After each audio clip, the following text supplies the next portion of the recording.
কেউ যদি তার কথা না শুনে, তার মতের বাইরে কথা বলে, তখনই তার উপর একটা জুলুম নির্যাতন অত্যাচার করে। আজকে দেখেন, আজকে ইরানে যে অবস্থা, সাধারণ নিরীহ মানুষের উপরে যে বন্দি হতে যে অস্থিরতা সৃষ্টি করেছে, শুধু এক আমেরিকায় গাজারে ধ্বংস করেছে, এরকম আরো কয়েকটা দেশকে এই সাম্রাজ্যবাদ, এই আমেরিকা, এদের কাজ, এদের ধর্মই গেল মানুষকে শোষণ করে, মানুষকে সর্বনাশ করে এদের খাইয়ে নিজেরা পুঁজি বানাবে।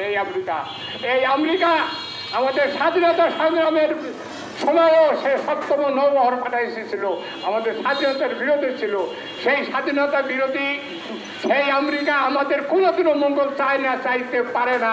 তাই বর্তমান আমাদের নবনির্বাচিত যে প্রধানমন্ত্রী আছেন, তার কাছে আমরা অনুরোধ করব, এই যে ডক্টর ইউনূস তত্ত্বাবধায়ক সরকার কয়েকদিনের জন্য আমেরিকার দালাল, এই দালালি করে আমেরিকা ওনারে বসাইছিল, উনি এই কয়েকদিনে আমেরিকার স্বার্থ রক্ষা করার জন্যে যা যা করার দরকার করছে।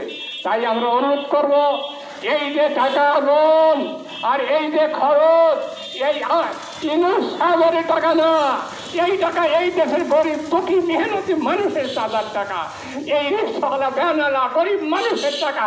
আপনি তো অনুরোধ করবো, এই গরিব মানুষের টাকা নিয়ে আপনারা এরকম ছিনিমিনি খেলবেন না, অপব্যয় করবেন না, গরিব দুঃখী মানুষের দিকে আপনি লক্ষ্য রাখবেন।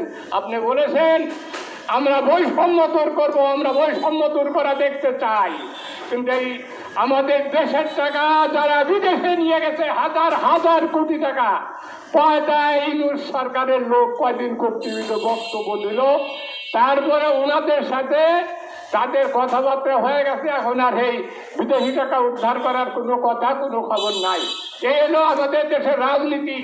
তো সেই জন্য আমরা বলবো, অবিলম্বে এই 133 গোপন চুক্তি বাতিল করেন, আর যদি এইটা বাতিল না করেন, এই দেশের মানুষ, এই দেশের জনগণ, এই যে বাম প্রগতি শুনিয়া যারা প্রকৃত রাজনীতি করে, রাজনীতি যাইয়া শুনিয়া বুঝিয়া রাজনীতি করে, তারা দল করে না, তমুক ভাই জিন্দাবাদ, ভাই আছে যেখানে আমরা আছি।